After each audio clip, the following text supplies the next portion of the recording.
ወንድማችን አቶ ማሙዬ ወይም አሞዘሩ አነጋግራለሁ በአሁኑ ወቅት በጦርነት ወቅት ህብረተሰባችን ምን ማድረግ እንዳለ በጤና ይስጥልኝ ማሙዬ ጤና ይስጥልኝ ፋሲል እንግዲህ ዋናው ጥያቄ ይህ ጦርነት ያው ውጥረት ያለበት ጊዜ ነው የሚያሳልፍልን በተለያዩ ቦታዎችም አደጋዎች እየደረሱ ነው ሚሳኤሎች እየወደቁ ነው በዚህ ምክንያቱም ጭንቀት ውስጥ የሚገባ ብዙ ሰው ሊኖር ይችላል ይሄን በማስመልከት ምን መደረግ አለበት ልክ እውነት ከምን ያለንበት ሁኔታ በጣም ቀላል አይደለም በጣም አሳሳቢና አደገኛ የሆነ ሁኔታ ነው ያለ ሆኖም ግን ከኛ የሚጠበቀው ይህን ችግር ለመቋቋም ስንት ነገሮች አሉ አንደኛ በመጀመሪያ ማድረግ የሚገባን ነገር እነዛ ማሟላት ፒኮድ አወረፍ የሚለውን ነገር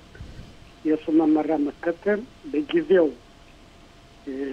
መጠለያ ሆኑ ቦታዎች መግባት ወይም ማማድ መግባቱ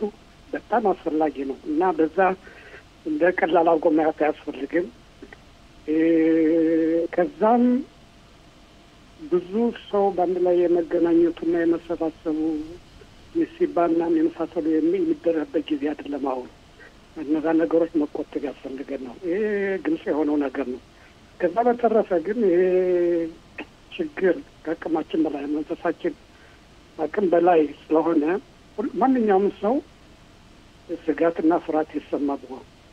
እና ይህን እንዴት ነው የምንቋቋመው ራሳችን ትልቆች ከዛ በላይ ደግሞ ልጆቻችን እንዴት ነው የምንረዳቸው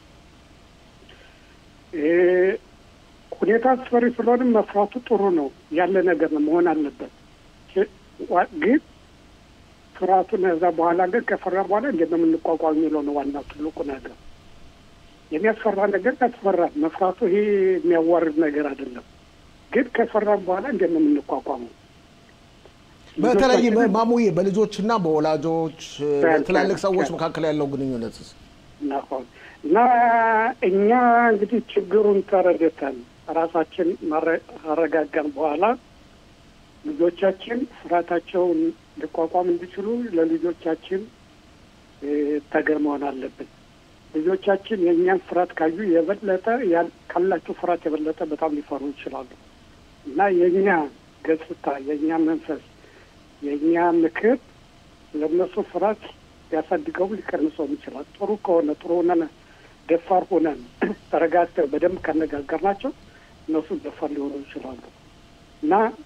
መጀመሪያ ራሳችን ማረጋጋቱ ነው ትልቆች ለምሳሌ በአየር ላይ ስትሄድ ለምሳሌ አየር ለምሳሌ ሊወርቅ ምናምን ይሄ ማስቲካ 50 የሚባል ነገር አለ መጀመሪያ ማነው የሚደርሰው ወላ ትልቆች ናቸው ለምን ከዛ በኋላ ልጆች እንዲረዱ ነው እና መጀመሪያ ወላጆች የራሳቸውን ፍርሃት የራሳቸውን ችግር መቋቋምና ኃላፊነታቸውን መወጣት አለባቸው ልጆችን መርዳት አለብኝ የሚለውን ነገር ልጆቻቸውን ማረዳት ልጆቻቸውን ደግሞ ፍርሃታቸው ይሄ ፍርሃት አይደለም አትፍሩ ምናምን የሚል ነገር ዝም ብሎ የሚነገር ነገር ፍርሃታቸውን መቀበል አዎ ይሄ ነገር ልክ ነው ያስፈራል ግን ችግሩን በአንድ ላይ ሁላችን በአንድ ላይ ነው እንፈታዋለን ችግሩን ለማቃለል የእስራኤል ወታደር እንግዲህ እያለ ነው እና እንደዚህ ያሉ ነገሮችን ጸጥታ ቤት ላይ እና ፍርሃታቸውን ግን ዝም ብለን ሳናስረዳ አትፍሩ አያስፈራ ምናምን የሚለው ነገር ፍርሃታቸውን ሊያቃልለው አይችልም ችግራቸውን ፍርሃታቸውን መረዳት ከዛ በኋላ ግን ሊቃለል የሚችል ብቻቸው እንዳልሆኑ አብረን እንዳለን ይህ ሊፈታ እንደሚችል ተስፋ የመስጠት ጉዳይ ትልቁ ነገር ነው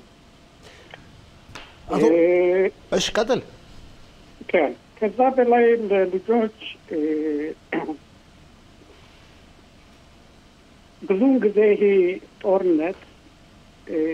በአንድ በኩል ደግሞ ትልቅ አጋጣሚ አለው ወላጆችን ልጆችን አንድ ላይ የሚያገናኝ ነው አንድ ላይ የመሆን ብዙ ጊዜ አለ ይህን ጊዜ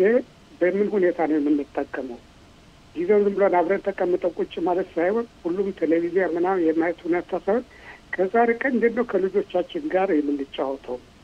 ይሄ ታሪክ የምንተረክላቸው የሆነ ቀልዶች የምናደርጋቸው የሆነ ሙዚቃ ነው አዳሾት መጥፎ ነገር ማሳየት ሳይሆን ከነሱ ጋር ሆነ ጥሩ ሁኔታ የምናሳልፈው ሁኔታ የመፍጠር ሁኔታ ከዛ በመለስ ደግሞ ልጆች የሚወዷቸውን የመጫወቻ አይነቶች ምናምን ካሉ እነሱ እንዲኖራቸው ያስፈልጋል እና ዋናው ነገር እነዚህ ልጆች ከመጥፎ ሀዳሾት የሚያዩት ብዙ ጊዜ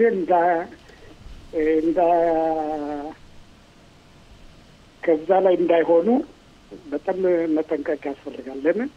መጥፎ ነገሮችን ባዩ ጊዜ ነፍሳቸው ደግሞ መንፈሳቸው ደግሞ እየተረበሸ ሊመጣ ስለሚችል እና መጥፎ እንትኖች በቴሌቪዥን የሚታዩትን ብዙ ጊዜ እንዳያዩ የማድረግ ሁኔታ የኛ ኃላፊ ነው። ከዛ በመለስ አንዳንድ ልጆች ምናልባት በጭንቀት ውስጥ ገብተው የተለየ ክስተት ካየነ ለምሳሌ ያህል አንዳንድ ልጆች ምናልባት ከተለመደው በላይ ብዙ የሚያለቅሱ ከሆነ ብዙ ጊዜ የማልቀስ ሁኔታ የሚከሰትባቸው ከሆነ ወይም ስለ ጦርነቱ ያለ ማቋረጥ አሁንም የሚጠይቁ ከሆነ የሚጨነቁ ከሆነ ወይም ጥሩ እንቅልፍ የማይተኙ ከሆነ የምግብ ሁኔታቸው ከቀነሰ ወይም ማማር ገብተው እንደሆነ እዛን ወጣ ምናምን ነገር ክስተቶች እንደዚህ ከተከሰቱ እነዚህ ልጆች ተረብሸዋልና እርዳታ መጠየቅ ያስፈልጋል እና በቴሌፎን የሚጠየቁ የእርዳታ የሚያደርጉ ድርጅቶች አሉ። ለምሳሌ ኢራን፣ ሳር የተለያዩ ድርጅቶች አሉ። ወደ እነዛ በመደወል እነሱ ባላቸው የሙያ እውቀት ሊያረጓጓቸው ስለሚችሉ እንደነዚህ ያለው ልጆችን ጊዜውን እየቆየ ወደ መጥፎ ነገር እንዳይቀየር በቶሎ እንደዚህ ችግሮች ካሉ በደንብ እርዳታ እንዲያገኙ ማድረግ ያስፈልጋል። ኦኬ ከን የምትጨምረው ካለ ለማጠቃለያ ለማጠቃለያ ለኛ ግን ለትልቆች ደግሞ በእውነት የሚረዳንን ነገር ብዙ ነገሮች አሉ። ለምሳሌ ያህል ዋናው ነገር እኛ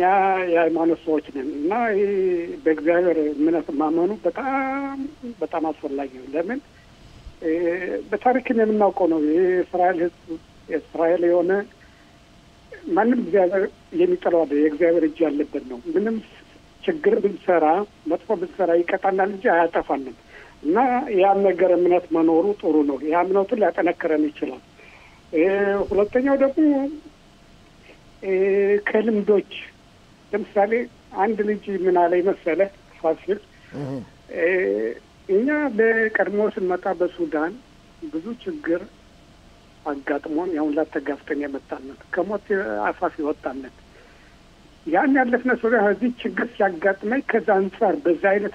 መነጽር ስለማየው ይህን ችግር በቀላሉ ነው ማየው እና እኛ ደግሞ ያ ችግር ብዙ ያሳለፍነ ስለሆነ ይህ ችግር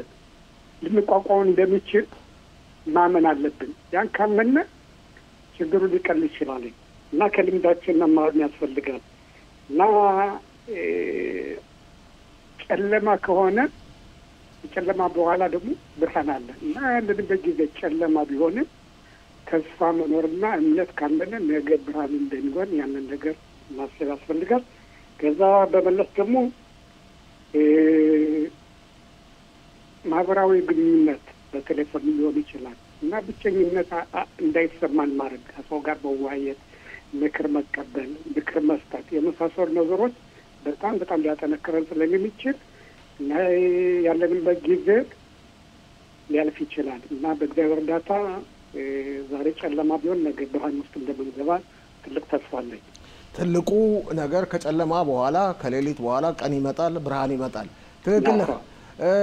ማሙዬ ዘሩ ወንድማችን። በጣም አመሰግናለሁ አቶ ማሙዬ። በጣም አመሰግናለሁ ፋሲል። አመሰግናለሁ ስለሰጠማ